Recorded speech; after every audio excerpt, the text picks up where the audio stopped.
Good morning. Good morning. Good morning. Steve Green here from Make the Grade, sporting my shut-in haircut on this beautiful Tuesday morning. What I wanted to talk about today, if you have been following along, every Tuesday and Thursday, I have been coming on live and live streaming, and I am talking about what is going on with education during this whole shut-in. Okay, how it's changed things. The most obvious one is everybody having to learn at home, virtual learning. That's created a lot of challenges for families, for students, for parents, for teachers, for tutors, for everybody. And I've talked about structure, creating structure for that. I've offered or am offering a plan I set up for families. And let me actually throw that along here if you're interested in that. But I set them up, you fill out a form, and I fill it out. So the one area I haven't really gotten into as much, which is going to be the theme for this week, is college admissions and college admissions tests, SAT, ACT. So I'm going to invite everyone, if you are seeing this live, hopefully the comments are going on, but I'm going to be talking about what's going on with the SAT and the ACT. This is Thursday night. Okay, today's the 26th, so it's the 28th is Thursday. It's at 7 p.m. Eastern time. It's free. It's going to be on Zoom, so that way we can do it more interactively. I was thinking about doing it in this format, which is called StreamYard. We may still do that, but here's what I'm going to talk about. Talk about, first of all, what's going on with the SAT and ACT just generally. Have they changed? Are they the same? Are they different? For your own child, and this is relevant, especially if you have a 10th grader now, certainly if you have an 11th grader now, or if you have somebody who is kind of an in-between, isn't quite sure what they're going to be doing. What's your timetable? What's your test prep timetable at this point? What options does your child have? Okay, what options does your child have? And how are the admissions people thinking about all this stuff? Okay. How are the admissions people thinking? Is this changing, sort of the whole landscape of college admissions? And it could. Short term, long term, not really positive. And then, time for some Q&A. So quickly, how are the SATs and ACTs still the same? Are they different? What's your timetable? What options do your children have at this point? What are college admissions people thinking? And how might this impact your plan?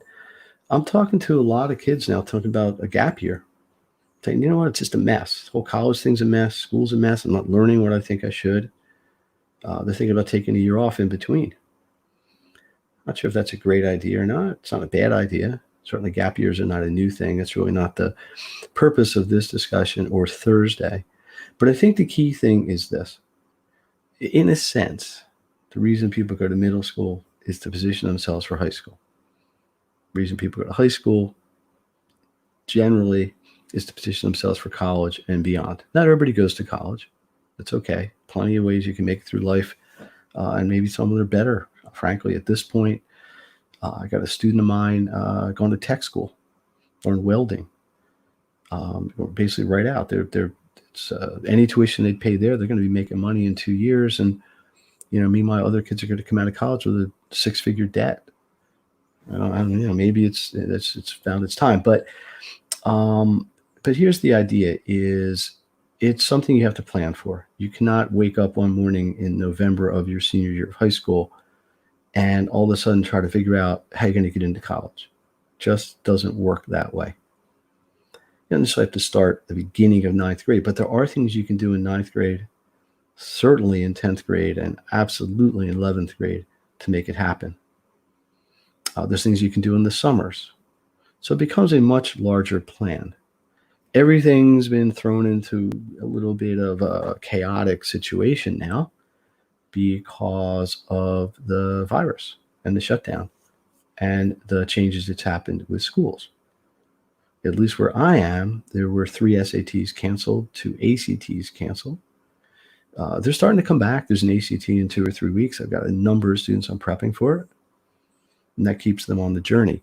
The other side of it is, are they going to add things? There are going to be more tests. They're going to add tests. SAT's adding a test in September, talking about adding other ones. ACT hasn't come out with anything yet. There is an ACT in July. So there's a lot of moving parts here. And I really think it's important as a parent, certainly as a student or a parent trying to advocate and help your child, to kind of get everything in one place at once, understand what's going on, and really get to the bottom of it, so to speak, so you have your plan in place. This makes a lot of sense if you're a 10th grader now going into 11th grade. It's something you probably already should be doing if you're 11th grader going to 12th, although you're really the ones, that population is really the ones getting hit the hardest. So these are all things I'm going to get to into some amount of detail on Thursday. So there's a link underneath. You can register for it. It's free.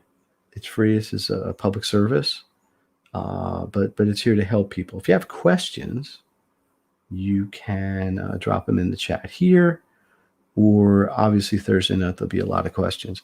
So let me just check one thing here, see if we got anybody asking questions. This is always the challenge going live here, is trying to make sure I can monitor it as I am kind of running along with it. We do have a question, is what's a good SAT score at this point? Good question. It depends on what you're going to use it for. I have a saying in my tutoring company: your target score is determined by your target school. Yeah, write that down. It should be a big poster. You should get t-shirts with that. Your target score is determined by your target school. You don't need a 1580 to get into a good state level university or college. It's overkill. It's not a bad thing, because sometimes those scores can help you with scholarships and maybe even some advanced standing. But the whole process, and my intent today was not to really talk about the college admissions process, although I will if there's more questions about it. But is you want to know what you need. It's like you're going to go buy a car. Sure, you could buy a $200,000 car. You could buy a $300 car. But you need to have a budget, and you need to know what you need to get that. So in the same sense, where you're saying, okay, I want to go to University of ABC, and I need a certain grade point average. I need a certain SAT score. I need a certain set of extracurriculars. And the idea is to position yourself with all that, so when the time comes to do your application, you have the greatest likelihood of getting accepted. Are you admissible? Yeah. These are things you have to think about. This is why the timeline is so important. Again, something I'm going to get into in detail on Thursday. So to answer the question, good SAT score is a score that's going to get you into college. It's almost like the Abraham Lincoln thing. How long should man's legs be long enough to reach the ground? But the point is, you wanted to do the job. Second question is it a good time to prep for SATs over the summer? Absolutely, yes. SATs, ACTs, excellent time to prep over the summer. Yes. I'd wait till school ends, get through that, get through finals or whatever left of finals this year, or if they're even having them in your school, and then position yourself for that. I am starting usually with students late June, maybe right after 4th of July. It depends on when they're planning the test, because that's another thing. You want to plan your preparatory work to lead up to the event. If you're not going to take the SAT until December, why start in June? Unless it's just a good timing for you. So a lot of people start in June with the plan to take the SAT in August and or October, early cycle, get in, get your score, get done. It's the same discussion for ACT. Substitute SAT, ACT. Got one last question. Kind of like people there. Yes, please share the link. Question was, can I share the link with others? Absolutely, yes. Many people, and I always feel that with this, with my live streams, with my workshops, with my podcast, with everything I'm trying to do, it's all about actions. It's all about giving you actions you can take to maximize your education. I'm trying to provide that to help you, the students, the parents, get where you need to get. So that looks like all the questions. Appreciate everybody coming on. I'm going to type this a little bit short today because that's the intent. I will be back here Thursday at noon. Sometimes I just pop in for these lives here and there just to kind of make them happen. But that's the goal. Oh, we got another question here. The question basically is, do I feel, or will colleges frown? Let me paraphrase the question. Basically, what they're asking is the fact that most kids are learning virtually now and probably not learning as much going to have any impact on grades and how colleges are going to look at grades? And the answer is, I don't know for sure. And it may be case by case, but everybody's in the same situation. Everyone's in the same boat here. Every student has come under the same situation. Some schools closed later than others. Some schools reopening earlier than others. A lot of schools went past fail.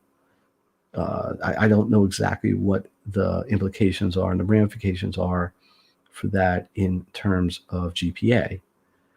But in the end, college admissions typically is based on 1, your grade point average, 2, your academic rigor, which would be the difficulty level of those classes. In other words, AP classes, sort of greater than honors classes, greater than regular classes.